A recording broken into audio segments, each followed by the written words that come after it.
എടാ മയ്യത്ത് ഖബറിനകത്ത് കിടന്ന മയ്യത്തിനെ വ്യഭിചരിച്ചവന് പുറത്തു കൊടുത്തവനാ നമ്മുടെ അല്ലാഹ്. അത്രയും വലിയ പാപം ചെയ്ത ആരെങ്കിലും ഉണ്ടോ? മരിച്ച് ഖബറിനകത്ത് കിടന്ന മയ്യത്തിനെ വ്യഭിചരിച്ച ആരെങ്കിലും ഉണ്ടോ? ഇല്ല. അവന് പോലും പുറത്തു കൊടുത്തവനാ അല്ലാഹ്. സ്വന്തം മക്കളെ ജീവനോടെ കുഴിച്ചു മൂടിയവർക്ക് പുറത്തു കൊടുത്തവനാ നമ്മുടെ റബ്ബ്. അത്രയും നല്ല ഒരു റബ്ബ് നമുക്കുണ്ടല്ലോ.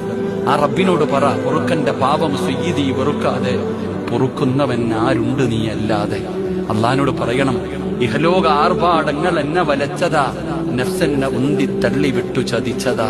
അള്ളാഹുവേ, ഈ ദുനിയാവ് കണ്ടപ്പോ വീണുപോയിറപ്പേ, എന്റെ നഫ്സ് പറഞ്ഞിട്ട് ചെയ്തു പോയതാ അള്ളാഹ്.